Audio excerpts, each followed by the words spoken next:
کار ساخت یک شبکه آبرسانی به هزینه بیش از 10 میلیون افغانی در ولسوالی زنخان ولایت غزنی آغاز شد. با تکمیل این پروژه حدود 400 خانواده به آب آشامیدنی صحی دسترسی پیدا خواهند کرد. مسئولان محلی میگویند این پروژه با حمایت مالی بانک جهانی تطبیق میگردد. د دغه پروژې ټول ټال بودجه څه بالا 10 میلیون افغانۍ د سیده بدل ته مصرفېږي او بانک جهاني مصارف ورکوي او دا کار مؤسسه تشکیلونکې ده او د کلیو بیا روانې پراختیا ریاست یې مستقیما نظارت کوي چې دا به ان شاء الله العزیز دلته پلي کېږي او د 80 متره مکعب په انداز باندې دلته د اوبو ذخیره ده او تقریبا 2 حلقې څاګانې دلته سره څا به 100 متره ژوره او د پروژه کې تقریبا ټول 1190 متره پایپ ته همدا بدل ته غزيږي د شبکې هغه درازوالی ده. ټول به شپږ میاشتې په بر کې ونیسي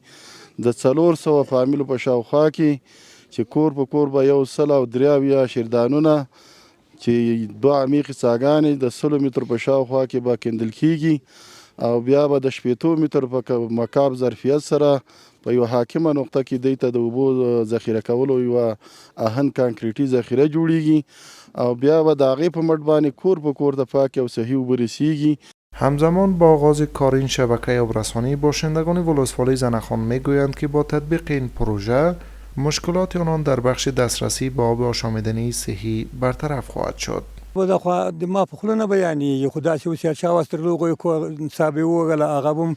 په سبب د وچکالۍ اوبو کته ولاړې دغسې ورځ په ورځ کته روانې وې نو دا موږ ډېر اشد ضرورت و ځکه یې موږ مستحق وبللو الله دې دې ته اجر ورکړي. څه اوبه چې دي اوبه نشته ستونزې ډېرې دي یو څه بل کلی غټ ته هېڅ هم نه رسېږي اکثره ګرد بر تاویږي چې اوبه نه وي دغه د موږ ډېر خوکیل دي امارت اشکه کوو چې موږ ته راغله او موږ ته خدمت کوي. به گفته مسئولان در جریان یک سال گذشته با هزینه بیش از 2 میلیون دلار امریکایی حدود 30 پروژه شبکه آب آشامیدنی در 6 ولسوالی این ولایت افتتاح شده است.